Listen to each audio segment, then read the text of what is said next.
Friends, आज की इस वीडियो में हम लोग इतिहास से संबंधित महाजनपद काल पढ़ेंगे, मगध साम्राज्य पढ़ेंगे, सिकंदर महान के बारे में पढ़ेंगे, हर्यक वंश, शिशुनाग वंश और नंद वंश के बारे में पढ़ेंगे। काफ़ी महत्वपूर्ण आपका वीडियो है और आपकी एग्जाम में यहाँ से 2 नंबर आपको 100% देखने को मिलेंगे। तो चलते यहाँ पर स्टार्ट करते हैं। सबसे पहले हम लोग मगध के बारे में जानेंगे और इस वीडियो के नीचे हम लोग टेस्ट पेपर भी लगाएंगे, ये भी आपको पॉइंट देखने को मिलेगा, ठीक है ना। मगध साम्राज्य के बारे में एक एक पॉइंट पढ़ेंगे। पहला कि मगध साम्राज्य की जो राजधानी है वो आपकी क्या थी? गिरिव्रज अर्थात राजगृह थी। क्या थी? गिरिव्रज, या इसे कह सकते हैं राजगृह थी। अगर बात करें कि मगध साम्राज्य का जो संस्थापक, ये आप कह सकते हैं शासक था, आपका बिंबिसार था, जिसे मगध का वास्तविक संस्थापक माना जाता है। वह हर्यक वंश का प्रथम शासक भी कहा जाता है। और आपसे क्वेश्चन पूछेगा कि बिंबिसार जो था वो किसके समकालीन था, तो आपके बुद्ध के समकालीन आपका कौन था? बिंबिसार था। नेक्स्ट क्वेश्चन को आते हैं। ये जो आपका क्षेत्र पड़ता है, ठीक है ना, आपका ये क्षेत्र था पटना, गया, वो आपका शाहाबाद क्षेत्र आपके इसके अंतर्गत आता है। इसका जो उल्लेख आपका है तो जैन साहित्य में बिंबिसार को छिड़िक कहा गया है, ठीक है। आपके जैन साहित्य में बोला गया है आपके बिंबिसार को छिड़िक कहा गया है। साथ में एक विशेष आप पॉइंट देखना है कि सर्वाधिक शक्तिशाली महाजनपद बाद में अन्य जनपदों का विलय कर लिया गया, ठीक है ना। लक्ष्य क्या रहा है? तो इनका जो लक्ष्य था विजय व वैवाहिक संबंध, ठीक है, विजय व वैवाहिक संबंधों द्वारा साम्राज्य का विस्तार करना, यही रहा है आपके मगध साम्राज्य की लीला, ठीक है ना। अब चलते हैं यहाँ पर मगध साम्राज्य में आपका जो पहला वंश आता है आपका हर्यक वंश होता है, ठीक है। कौन होता है? हर्यक वंश। और ये आपका जो वंश रहा है आपका बौद्ध धर्म का समर्थक रहा है। एक क्वेश्चन आपसे पूछ सकता है कि जो हर्यक वंश था वो आपका किसका समर्थक था? तो बौद्ध धर्म का समर्थक था, क्योंकि इसके समकालीन में था, ये कारण कि समकालीन था, इस कारण बौद्ध धर्म का समर्थक आपका हर्यक वंश था।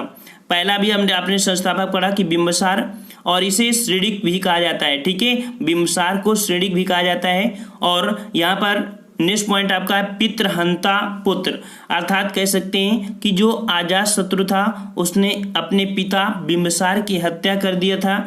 इस कारण से आपका जो हर्यक वंश होता है इसे पितृहंता वंश के नाम से भी जाना जाता है। यहाँ पर जितने भी राजा आए हैं, जैसे कि मान लीजिए आपका बिंबिसार है, फिर अजातशत्रु है, फिर इसके बाद आपका दूसरा आएगा, ठीक है, उदयन आएंगे, ये सभी ने अपने पिता की हत्या करके गद्दी पर बैठे हैं, ठीक है ना, इसलिए इसे पितृहंता वंश भी कहा जाता है। अब आते हैं यहाँ पर अजातशत्रु के बारे में। तो यहाँ पर अजातशत्रु का उपनाम क्या था? कुणिक। ये आपका पिछली बार उठाकर पेपर देखिए 2018 में आपका पूछा गया था। अजातशत्रु का जो उपनाम था वो क्या है? आपका कुणिक है, ठीक है ना, कुणिक। और इनका जो शासनकाल देख सकते हैं, इनका शासनकाल इतने से आपका चला था। ये आपका ईस्वी पूर्व की बात चल रही है, ठीक है ना। जो अजातशत्रु थे इनकी माता का नाम था चेलना और पत्नी का नाम था वाजिरा। जो वाजिरा थी वो प्रसेनजीत की पुत्री थी, ठीक है ना। और आपके अजातशत्रु के समय में ही आपकी प्रथम बौद्ध संगीति हुई थी। याद रखना कि प्रथम बौद्ध संगीति जो हुई थी आपके अजातशत्रु के समय में ही हुई थी। और कहाँ पर हुई थी? राजगिरी में हुई थी। कब हुई थी? तो आपकी ये 483 ईस्वी पूर्व हुई थी, ठीक है। 483 ईस्वी पूर्व में आपकी एक गुफा का नाम है सप्ताणी गुफा में, ठीक है, सप्तपर्ण गुफा में आपकी हुई थी। और यहाँ के जो कह सकते हैं कि अध्यक्ष कौन थे? तो महाकश्यप आपके प्रथम बौद्ध संगीति के अध्यक्ष थे। यहाँ पर आपके देखिए बुद्ध की जो शिक्षा विभक्त की गई थी शुद्ध पिटक में और आपकी विनय पिटक में आपकी यह विस्तृत की गई थी। अब यहाँ पर देखिए इन्होंने अपने पुत्र की हत्या करके गद्दी पर बैठे थे आपके उदयन, ठीक है। उदयन से संबंधित क्वेश्चन आपका आता है क्योंकि इन्होंने पाटलिपुत्र की स्थापना किया था। इनका जो शासनकाल आपका है तो 661 ईस्वी पूर्व से 445 ईस्वी पूर्व तक आपका है। और एक पॉइंट याद रखना कि जो उदयन है, ठीक है, आपके उदयन है, ये आपके संबंधित हैं जैन धर्म के समर्थक थे। ये पॉइंट आपको याद रखना है कि जो उदयन मात्र थे वो आपके जैन धर्म के समर्थक थे, ठीक है ना। और इन्होंने अपनी राजधानी परिवर्तन क्यों किया? क्योंकि इन्होंने पाटलिपुत्र की स्थापना कर लिया था उदयन ने, और इन्होंने राजगृह से अपनी राजधानी पाटलिपुत्र, जो कि वर्तमान में पटना के नाम से जाना जाता है। ये जो आपका पाटलिपुत्र है आपकी गंगा और सोन नदी का संगम है, वहीं पर आपका पाटलिपुत्र बसा हुआ है। इसके जो आपके उदयन थे, इनके आपके 3 पुत्र हुए। एक थे अनिरुद्ध हुए, दूसरे मुंडक और तीसरे आपके थे नागदशक। आपसे क्वेश्चन पूछेगा कि जो हर्यक वंश के संस्थापक थे, अर्थात हर्यक वंश का अंतिम शासक आपके कौन थे, तो नागदशक थे। ठीक है, नागदशक। इसके बाद आपके आते हैं अगला शिशुनाग वंश। ठीक है, यहाँ पर आपका जो अगला वंश आता है तो शिशुनाग वंश होता है। संस्थापक कौन आपके, शिशुनाग है। ठीक है, शिशुनाग है। और यहाँ पर देख सकते हैं विवरण में कि हर्यक वंश के अंतिम शासक नागदशक को एक अयोग्य अमात्य व्यक्ति ने अपदस्थ करके शिशुनाग वंश की स्थापना की थी। समझ गए ना। और ये जो वंश था इसकी राजधानी आपकी वैशाली थी। क्या थी, वैशाली। अर्थात आपके शिशुनाग वंश की जो राजधानी थी, ठीक है, शिशुनाग की राजधानी थी वो आपकी वैशाली थी। वैशाली भी उस समय आपका बहुत ही, अभी आपको वीडियो, इसी वीडियो के नीचे देखने को सब चीजें आपको मिलेंगी, जो भी आपको दिमाग में डाउट आ रहा हो सब पॉइंट आपको देखने को यहाँ पर मिलेंगी। वैशाली, ठीक है, तो राजधानी वैशाली थी। इसके बाद आपका आता है कालाशोक। ठीक है, या इसे काकवर्ण कहा जाता है। जो कालाशोक है तो कालाशोक से क्वेश्चन आपका ये बनता है कि इनकी राजधानी परिवर्तन किया था, इन्होंने फिर से पाटलिपुत्र का लिया था। ठीक है ना। और दूसरा पॉइंट आपका है कि द्वितीय बौद्ध संगीति, इसका आयोजन वैशाली में हुआ था आपके कालाशोक के समय में, द्वितीय बौद्ध संगीति। ठीक है, और वो आपकी हुई थी 483 में, तो दूसरी हुई थी आपकी 383 ईस्वी पूर्व में हुई थी। ठीक है ना। और इस समय कह सकते हैं अध्यक्ष कौन थे आपके, तो द्वितीय बौद्ध संगीत के अध्यक्ष थे आपके सब्बक मीर। ठीक है, सब्बक मीर की अध्यक्षता में हुई थी। तो यहाँ पर बौद्ध संघ विभक्त हुआ आपका स्थावीर में और आपके महासंघिक में। अब यहाँ पर आपको पढ़ना है जो कि आपका अंतिम शासक था नंदीवर्धन। ठीक है, नागवंश शिशुनाग वंश का जो अंतिम शासक था वो नंदीवर्धन था। ठीक है, नंदीवर्धन। अब आपका अगला वंश आता है नंदवंश। ठीक है, नंदवंश। ये वंश आपका जैन धर्म का समर्थक था। ठीक है, ये वंश आपका जैन धर्म का समर्थक था, मतलब समर्थक था। और इसके जो संस्थापक हैं महानंदीन माने जाते हैं और इन्हीं को महापद्मानंद के नाम से भी जाना जाता है। ठीक है, नंद वंश के संस्थापक आपके कौन थे, महापद्मानंद थे। ठीक है, जिन्हें महानंदिनी के नाम से जाना जाता है। इनकी उपाधि एक थी कि एकराट व आपका एक अक्षत आपका उपाधि थी। भार्गव कह सकते हैं परशुराम का अवतार ये मानते थे। और इसके बाद बता दें कि आपकी जो महापद्मानंद थे, इनके बाद आपके 8 पुत्र होते हैं, लेकिन कोई भी आपका सही से होता नहीं, अयोग्य होते हैं। इस कारण इनके बारे में आपको जो 100 वर्ष इनका रहा, शासनकाल इनका रहा, और लास्ट में आपका जो अंतिम शासक आपका होता है नंदवंश का, वो होता है आपका घनानंद। यहीं से क्वेश्चन आता है कि नंदवंश का अंतिम शासक कौन था, आपका घनानंद था। ठीक है, ये पॉइंट याद रखना। और घनानंद के समय ही आपका सिकंदर महान आता है भारत में। ठीक है, सिकंदर का समकालीन चाणक्य की सहायता से चंद्रगुप्त मौर्य ने घनानंद की हत्या कर मौर्य वंश की स्थापना यहाँ पर किया था। ठीक है ना। अब यहाँ पर बात आती है कि घनानंद के समय में आपका जो आक्रमण हुआ था, आपका विदेशी आक्रमण ये हुआ था आपका सिकंदर का। ठीक है, किसका, सिकंदर का। अब हम लोग पढ़ेंगे सिकंदर महान के बारे में। तो देखिए आपका जो सिकंदर कौन था, तो सिकंदर आपके मकदूनिया के शासक फिलिप सेकंड का पुत्र था। ठीक है, मकदूनिया के शासक फिलिप सेकंड का पुत्र था, जो कि कह सकते हैं कि इसने 326 ईस्वी पूर्व में भारत पर आक्रमण किया और सिकंदर सिंधु नदी पार कर, किसको, सिंधु नदी पार कर तक्षशिला की ओर चला, जहां के शासकों ने उसे समक्ष आत्मसमर्पण कर दिया था। जिस क्षेत्र से सिकंदर आया था उस क्षेत्र में जितने लोग मिल रहे थे सभी अपने आप को आत्मसमर्पण कर रहे थे। उस समय मगध का साम्राज्य हम कह सकते हैं कि मगध के जो संस्थापक था, या उस समय मगध संस्थापक नहीं कहेंगे, मगध में जो आपका नंदवंश चल रहा था, ठीक है ना, नंदवंश चल रहा था, तो उस समय नंदवंश जो था आपका कौन, घनानंद, जो कि कह सकते हैं नंदवंश का अंतिम आपका शासक बचा था घनानंद, उसी के समकालीन था। और उसी समय पंजाब के राजा पोरस थे। ठीक है, पंजाब के राजा पोरस थे और पोरस ने सिकंदर के साथ, ठीक है, जो आपके राजा पोरस थे वो सिकंदर के साथ झेलम नदी के किनारे हाइड्रेस्पीज, ठीक है, हाइड्रेस्पीज या इसे वितस्ता का युद्ध भी बोला जाता है। ठीक है, तो हाइड्रेस्पीज या वितस्ता या आपका झेलम के नदी के किनारे लड़ा गया था, परंतु पोरस हार गया। नवंबर 326 ईस्वी पूर्व में झेलम नदी के मार्ग से सिकंदर वापसी की यात्रा शुरू कर दिया था, इसी जगह से वापस चला गया था। यहाँ पर वह भारत घूम छोड़कर कहाँ गया था, बेबीलोन। और बेबीलोन जो आपका पड़ता है बगदाद में चला गया और वहीं पर उसकी मृत्यु हुई थी। कब, तो आपके 323 ईस्वी पूर्व में उसकी मृत्यु हुई। अब यहाँ पर देखिए सिकंदर था कौन, कौन था, कैसा हुआ, भारत में इसका कैसा, सब के बारे में यहाँ पर देख सकते हैं। अब यह था सिकंदर यूनान के राजा मकदूनिया का शासक था। ठीक है, सकते हैं कि काबुल व सिंध के बीच जो कह सकते हैं सिकंदरिया नामक नगर की स्थापना यही करवाया था। ठीक है, सिकंदरिया नामक जो आपका नगर पड़ता है काबुल व सिंध में, तो आपके इन्होंने ही करवाया था। ठीक है, एक मूवी आपकी आई थी अलेक्जेंडर द ग्रेट। ठीक है, और सिकंदर के गुरु का नाम क्या था, तो सिकंदर के गुरु बहुत पूछा गया है, तो सिकंदर के गुरु थे आपके अरस्तु। ठीक है, दूसरा पॉइंट, सिकंदर खैबर दर्रे से आपके भारत में होकर आया था और पहला आक्रमण तक्षशिला के राजा जो आपके अंभी के विरुद्ध हुआ था। ठीक है, तक्षशिला के जो आपके राजा थे अंभी के साथ हुआ था। दूसरा पॉइंट कि पोरस का राज्य झेलम व चिनाव नदी के बीच पड़ता था। ठीक है, पोरस का जो राज्य था वो झेलम व चिनाव के बीच पड़ता था। और सिकंदर ने भारत से वापस जाते समय, अर्थात यहाँ पर हमने अभी बता दिया था इनके बारे में कि युद्ध हो चुका है। ठीक है ना, सिकंदर ने भारत से वापस जाते समय अपने भूभाग को 3 हिस्सों में बांट दिया। ठीक है, और 3 यूनानी गवर्नरों को सौंप दिया था। यहाँ पर एक पॉइंट देख सकते हैं कि सिकंदर ने 2 नगर बसाए थे।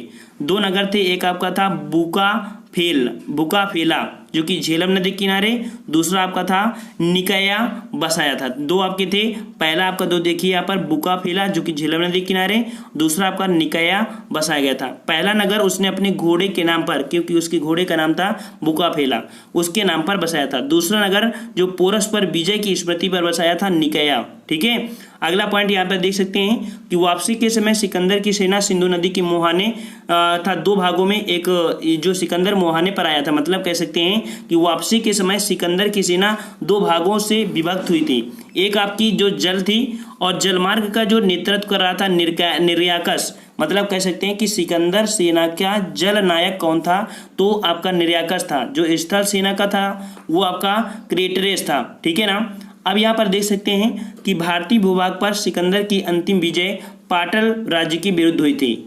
दूसरा पॉइंट देखना है कि भारत पर सिकंदर महान का आक्रमण दूसरा विदेशी व प्रथम यूरोपीय था, अर्थात यहाँ पर भारत में इसके पहले ईरानियों ने यहाँ पर था, फिर इसके बाद दूसरा आक्रमण यहाँ पर सिकंदर ने किया, लेकिन ये प्रथम आपका यूरोपीय आक्रमण माना गया। ठीक है ना, अब पॉइंट बहुत ही महत्वपूर्ण है कि सिकंदर एकमात्र ऐसा इतिहास पुरुष था जिसका जन्म, मरण व अंतिम संस्कार 3 अलग अलग देशों में हुआ था। ठीक है, ये देखिए जन्म हुआ था मकदूनिया जो कि यूरोप में पड़ता है, मरण हुआ था आपका बेबीलोनिया में जो कि एशिया में पड़ता है। ठीक है ना, और जो अंतिम संस्कार हुआ है वो आपका सिकंदरिया में हुआ है। ठीक है, सिकंदरिया में, और ये भी आपका जो पड़ता है अभी हमने आपको बताया था कि आपके जो सिंध प्रांत था उसके बीच हुआ था। यहाँ पर ये पॉइंट आपका अफ्रीका जो दिया है वो आपका गलत दिया हुआ है। ठीक है ना, क्योंकि सिकंदरिया आपके यहीं पर पड़ता है।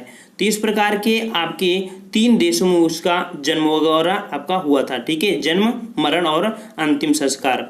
अब यहाँ पर देखते हैं नेक्स्ट पॉइंट पर कि देखिए आपके महाजनपद काल से क्वेश्चन आपका मिलेगा क्या कि 16 महाजनपदों का जो उल्लेख है वो बौद्ध ग्रंथ के अंगुत्तर निकाय में मिलता है। 16 महाजनपदों का जो उल्लेख है वो बौद्ध ग्रंथ के अंगुत्तर निकाय में मिलता है। ठीक है, अंगुत्तर निकाय मिलता है। ये क्वेश्चन आपका पिछली बार पूछा गया था आपके एग्जाम में। नेक्स्ट क्वेश्चन यहाँ पर देखिए आपका जो वैशाली का लिच्छवी गणराज्य है, वैशाली का लिच्छवी गणराज्य है वो विश्व का प्रथम गणतंत्र माना जाता है जो ब्रज संघ की राजधानी थी, और इसका गठन आपका 500 ईस्वी पूर्व में हुआ था। अब यहाँ पर देखिए आपके जो 16 महाजनपद है कहाँ कहाँ पर आपके बसे हुए थे। यहाँ पर देख सकते हैं कि इस प्रकार से आपके 16 महाजनपद थे आपके यहाँ तक में। ठीक है, ये आपका अंतिम बिंदु है आपका कौन सा, ये गोदावरी के पास अस्मक। यही एक ऐसा कह सकते हैं कि 16 महाजनपदों में एक दक्षिण का था जो आपकी गोदावरी या दक्षिण भारत में था अस्मक। ये एकमात्र ऐसा है जो आपके दक्षिण भारत में आपका ये गया था महाजनपद काल में एक ये जनपद। अदर आपकी यहाँ पर देख सकते हैं सभी आपकी इस प्रकार से दिए गए हैं, आपको यहाँ पर पीडीएफ में भी दे देंगे। दूसरा पॉइंट यहाँ पर देख लीजिए जो महत्वपूर्ण है आपका कि विश्व का प्रथम विश्वविद्यालय नालंदा विश्वविद्यालय, विश्व का सबसे प्राचीन वैभवशाली महानगर पाटलिपुत्र, शक्तिशाली महाजनपद आपका मगध था, कोसल था, वत्सा और आपका अवंती। ठीक है ना। अभी हमने आपको बताया कि अस्मक एकमात्र जनपद जो दक्षिण भारत में विंध्य के दक्षिण गोदावरी नदी के किनारे स्थित था। समझ में आ गया होगा। चलिए नेक्स्ट क्वेश्चन को आते हैं। यहाँ पर आपका दिया है कि विश्व का प्रथम, जो हमने अभी आपको पढ़ाया हुआ था। अब यहाँ पर देखिए आपकी जो महाजनपद हैं उनके वर्तमान कह सकते हैं कि जो नाम क्या है, स्थित कहाँ पर है, तो काशी आपने नाम सुना होगा, इनकी राजधानी वाराणसी थी और आधुनिक नाम भी आपका वाराणसी है। कोसल जो कि कह सकते हैं इसकी राजधानी श्रावस्ती या अयोध्या थी, जो कि पूर्वी उत्तर प्रदेश है। अंग जो आपका अंग महाजनपद था उसकी राजधानी आपकी चंपा थी, जो कि आपके बिहार के भागल और मुंगेर जिले में पड़ती है। मगध का नाम सुना है, इसकी राजधानी आपने देखा कि गिरिब्रज या राजगरा थी, जो कि पटना, गया और गया के पास पड़ता है। वज्जी जो कि मिथिला, वैशाली और ये आपका वैशाली में पड़ता है। मल्ल और इसकी राजधानी कुशीनगर या पावा थी और ये वैशाली के दक्षिण में स्थित था। ठीक है। और अगला दिया है आपका चेदी, जो कि कह सकते हैं सुक्तिमती, ये राजधानी थी और आधुनिक स्थान आपका बुंदेलखंड का पूर्वी भाग है। वत्स जो कि आपका कौशाम्बी है और ये कौशाम्बी आपका इलाहाबाद के आसपास पड़ता है। कुरु जो कि आपका इंद्रप्रस्थ है और ये दिल्ली मेरठ के आसपास क्षेत्र पड़ता है, जो कुरु था। आपका जो कह सकते हैं पांचाल, ये पांचाल आपका अयत्र या कंपिल या कह सकते हैं रुहेलखंड में आपका वर्तमान आधुनिक स्थान आपका रुहेलखंड है। जो मत्स्य जो था वो विराटनगर है, जो कि कह सकते हैं जयपुर भरतपुर और के अलवर राजस्थान के पास आपका पड़ता है। ठीक है। और इसके बाद आपका यहाँ पर दिया है सूरसेन, और सूरसेन आपका जो मथुरा है राजधानी थी और आधुनिक आपका मथुरा है। अस्मक जो कि कह सकते हैं पोतन या प्रतिष्ठान और महाराष्ट्र के पैठण के पास पड़ता है। अवंती जो कि सबसे काफ़ी महत्वपूर्ण था, इसकी राजधानी उज्जैनी या कह सकते हैं महिष्मती और उज्जैन के पास पड़ता है। गांधार जो कि राजधानी तक्षशिला थी, काबुल और रावलपिंडी के पास पड़ता है। और आपका कम्बोज जो कि कह सकते हैं लाजपुर है, इसकी राजधानी थी और ये कश्मीर का पुंछ क्षेत्र आपका पड़ता है। ठीक है ना। यहाँ पर देख सकते हैं आपका जो आपका दक्षिण में एक था आपका, अभी हमने बताया था कि अस्मक, उसका जो वंश था वो किस वंश से संबंधित है, तो आपके इक्ष्वाक वंश से संबंधित था आपका ये राजा। ठीक है। अब आते हैं यहाँ पर देख लीजिए, जो मगध साम्राज्य था वो आपका यहाँ पर था। मगध साम्राज्य कहाँ पर है, आपके इस क्षेत्र में है, इसलिए मगधी वगैरह आपकी इस क्षेत्र में बोली जाती है पूर्वी हिंदी के अंतर्गत। यहाँ पर आपको सबको पता है कि अरब सागर, यहाँ पर आपकी बंगाल की खाड़ी है। अब यहाँ पर देखिए थोड़ा पर्सन आपका आपके दे दिया गया है सिकंदर के बारे में। ठीक है। सिकंदर के बारे में दिया गया था, उसके पहले आपने एक पॉइंट बताया था कि भारत में सर्वप्रथम जो विदेशी आक्रमण हुआ था वो ईरानियों या यूनानियों के द्वारा आपका किया था। ठीक है। ईरानी जो शासक था आपका वो दारियव था या अर्थात या डेरियस था, जो 516 ईस्वी पूर्व में पश्चिमोत्तर भारत में घुस गया और उसने पंजाब सिंधु नदी के पश्चिम के इलाके और सिंध को जीतकर अपने राज्य में मिला लिया था। ठीक है। अच्छा, ये भी आप देख लिया। अब यहाँ पर देखना है कि आपकी जो बौद्ध संगीति थी, तो बौद्ध संगीति के नाम अभी आया था, तो यहाँ पर प्रथम, द्वितीय, तृतीय, चतुर्थ तक दिया है और इसके आपके किसके शासनकाल में हुए हैं और इसके अध्यक्ष कौन रहे हैं, ये आपके चारों दे दिया है। हमने जो बौद्ध साम्राज्य पढ़ाया है बौद्ध, तो वो भी उसके बारे में हमने यहाँ पर बता दिया है, वहाँ पर आपको देखने को ये मिल जाएगा। अब अगला पॉइंट यहाँ पर चलते हैं, जो आपके टेस्ट पेपर में आ चुके हैं। टेस्ट पेपर आपसे यहाँ पर कह रहा है कि निम्न में से किस बौद्ध ग्रंथ में 16 महाजनपदों का उल्लेख है। अभी हमने बताया था कि आपका जो बौद्ध ग्रंथ था अंगुत्तर निकाय, कौन, अंगुत्तर निकाय, ऑप्शन राइट आपका ए हो जाएगा, अंगुत्तर निकाय। यहाँ पर आपका सर्वप्रथम कह सकते हैं कि 16 महाजनपदों का उल्लेख था। ठीक है ना। नेक्स्ट क्वेश्चन को आते हैं। क्वेश्चन आपसे यहाँ पर कह रहा है कि प्रथम मगध साम्राज्य का उत्कर्ष किस शताब्दी में हुआ था। प्रथम मगध साम्राज्य का उत्कर्ष किस शताब्दी में हुआ था। ये आपकी जो शताब्दी हो जाएगी ईस्वी पूर्व की 6ठी शताब्दी, ऑप्शन आपका बी सही हो जाएगा, ईस्वी पूर्व की 6ठी शताब्दी। नेक्स्ट क्वेश्चन को आते हैं। क्वेश्चन आपसे यहाँ पर कह रहा है कि महाभारत के अनुसार उत्तरी पांचाल की राजधानी स्थित थी। तो अभी हमने बताया था कि जो पांचाल, जो उत्तरी पांचाल की राजधानी है वो आपकी कौन थी, यहाँ पर आपका अहिच्छन, कौन, अहिच्छत्र, ऑप्शन आपका सी हो जाएगा, अहिच्छत्र। कह सकते हैं कि वर्तमान में ये बरेली के क्षेत्र में पड़ता है। ठीक है, बरेली के क्षेत्र में पड़ता है और इसके उत्तरी पंचाल की जो राजधानी, मतलब इस एरिया समझ गए, और इसके उस समय जो उत्तरी, ये आपका दिया है उत्तरी पांचाल की राजधानी। ठीक है, अहिच्छत्र। और एक आपको यहाँ पर मिलेगा जो दक्षिणी पंचाल की थी, दक्षिणी पंचाल की राजधानी थी आपके फर्रुखाबाद में कंपिल पड़ती है। ठीक है ना, तो उत्तरी भी समझ गए और पश्चिमी आप समझ गए। ठीक है, आगे चलते हैं। कह रहा है आपसे यहाँ पर कि मगध के किस प्रारंभिक शासक ने राज्यारोहण के लिए अपने पिता की हत्या की एवं स्वयं इसी कारणवश अपने पुत्र द्वारा मारा भी गया। ठीक है, ये आपका कौन था? तो ऑप्शन आपका बी हो जाएगा, अजातशत्रु। इसने अपने पिता की हत्या भी की और इसके पुत्र ने इसे मारा भी था। अजातशत्रु का उपनाम अभी हमने बताया था कुणिक था। क्या था? कुणिक था। और अजातशत्रु के शासन काल में ही राजगृह की सप्तर्षि गुफा में प्रथम बौद्ध संगीति का आयोजन भी किया गया था। और इसका जो पुत्र था उदीन, इसने उदीन के द्वारा इसकी मृत्यु की गई थी, अर्थात इसके पुत्र के द्वारा मृत्यु की गई थी। नेक्स्ट पॉइंट आपका यहाँ पर पूछ रहा है कि विश्व का पहला गणतंत्र वैशाली में किसके द्वारा स्थापित किया गया था? अभी हमने बताया था कि विश्व का पहला गणतंत्र कौन था आपका?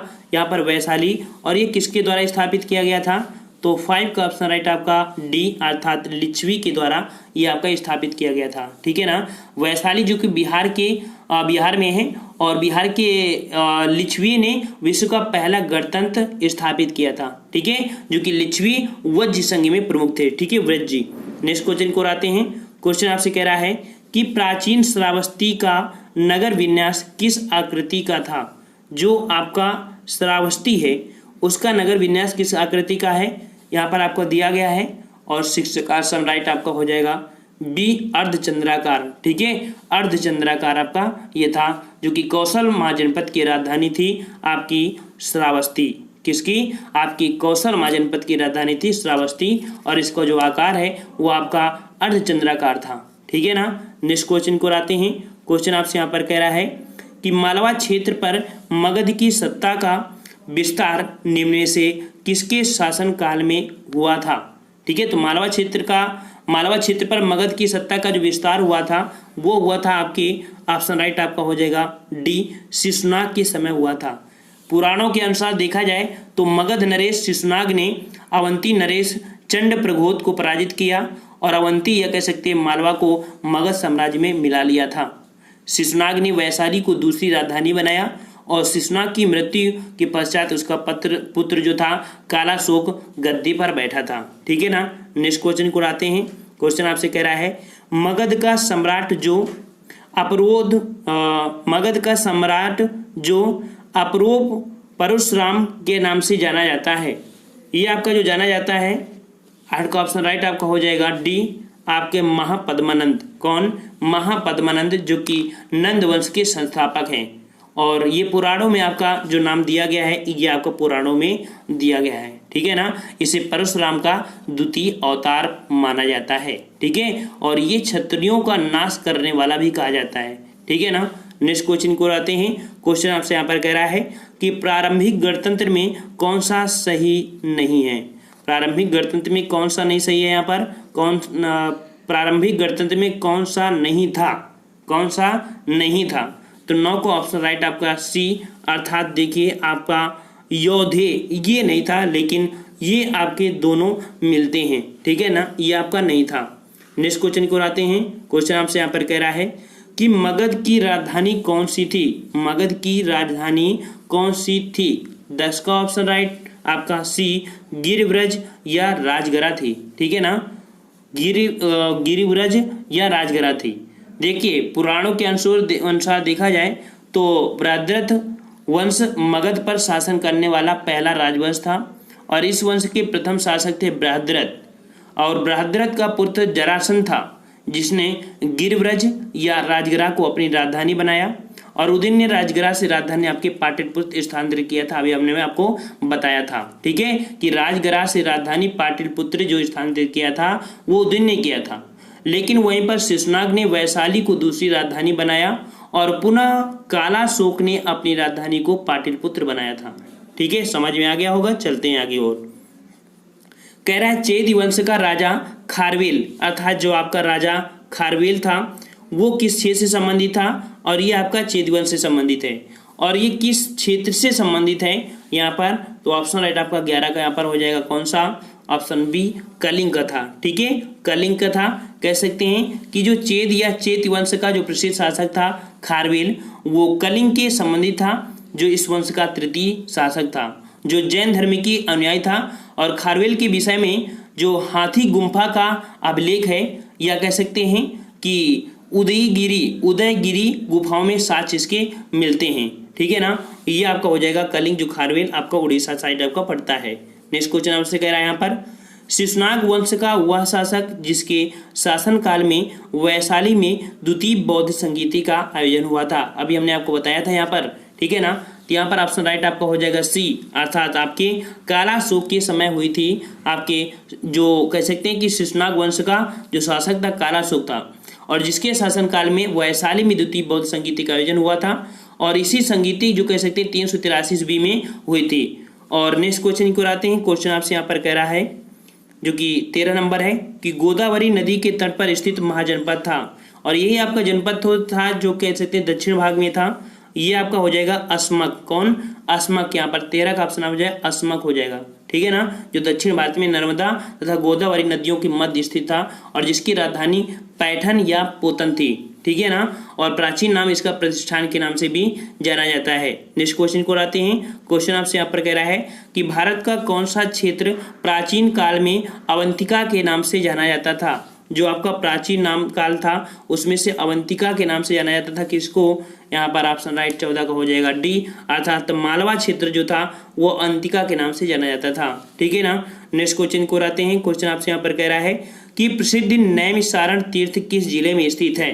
प्रसिद्ध नैमिषारण तीर्थ किस जिले में स्थित है। तो ये आपका जो नैमिषारण है ये आपका कहाँ पड़ता है। बहुत लोगों को मानना है कि इसके बारे में बताते हैं। तो जो नैमिषारण है आपका वो पड़ता है आपके ऑप्शन राइट आपका सी, सीतापुर में पड़ता है। ठीक है, सीतापुर पड़ता है। और प्रसिद्ध नैमिषारण जो उत्तर प्रदेश के सीतापुर जिले में गोमती नदी के तट पर स्थित है। यहाँ पर जो कह सकते हैं सोमवती अमावस्या को मेला लगता है, और पौराणिक मान्यताओं के अनुसार यहाँ पर लगभग 88,000, ठीक है, 88,000 ऋषियों ने एक साथ तपस्या की थी। महाभारत में भी इसका उल्लेख सघन वन के रूप में किया गया था, और इसके समीप आप कह सकते हैं कि मिश्रिक नामक स्थान पर महर्षि दधीच का आश्रम भी है, अर्थात इसीलिए आपको कुछ ज़्यादा ही प्रसिद्ध है। और आपके 88,000 ऋषियों ने एक साथ तपस्या की थी, इसलिए आपका ये सीतापुर जाना जाता है। ठीक है ना, यहाँ पर आपके 15 क्वेश्चन हमने लिया था। आपको कमेंट करके यहाँ पर ये बताना है कि जो बिम्बसार था, ठीक है, बिम्बसार, तो बिम्बसार की राजधानी क्या थी। आपको कमेंट करके बताना है बिम्बसार की राजधानी क्या थी।